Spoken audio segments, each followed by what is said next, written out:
विरारमधील petrol पंपच्या मालकात Ramchandra खाकरानी यांच्या हत्या प्रकरणी उलगडा झाला असून गुन्हे शाखे 2च्या पोलिसांनी या प्रकरणात पेट्रोल पंपाचा मालकाचा वाहन चालकासह 2 जणांना अटक केली आहे।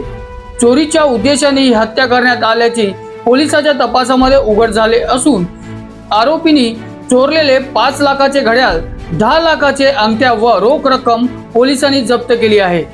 25 ऑगस्टच्या दिवशी नेहमीप्रमाणे खाकरानी आपल्या पंपावरून घरी जाण्यासाठी निघाले असताना वाहन चालकाने त्याच्या 2 साथीदारासह खाकरानी यांच्या गाडीत गळा दाबून हत्या केली होती। आरोपी गुजरातवरून उत्तर प्रदेशच्या मार्गाने नेपाळला फरार झाले होते। चोरी केलेला मुद्देमाल विकण्यासाठी गोरखपूर तिथे जाण्याचे असल्याची माहिती गुन्हे शाखे 2च्या पोलिसांना मिळाल्यानंतर त्यांनी सापळा रचून यांना अटक केली आहे। Bureau report, news junction TV, Nalasopara. अन्य पोलीस आयुक्त साहेब तसेच अप्पर पोलीस आयुक्त यांच्या मार्गदर्शनाखाली क्राइम ब्रांचचे 2 पथक स्थापन करण्यात आले होते।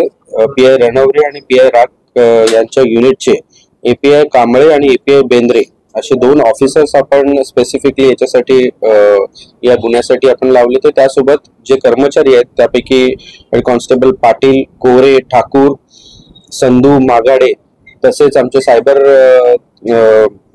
चे देखील संतोष चव्हाण, त्यासोबत उत्तर प्रदेश एसटीएफचे तिथील स्थानिक अधिकारी व कर्मचारी यांनी देखील आम्हाला ह्या संपूर्ण 15 ते 16 दिवसाचा जो तपास होता त्याच्यामध्ये आम्हाला आरोपींना अटक करण्यासाठी आम्हाला ह्या संपूर्ण टीमने मेहनत घेतली होती आणि यूपीच्या एसटीएफने देखील आम्हाला पूर्णपणे सहकार्य केले होते।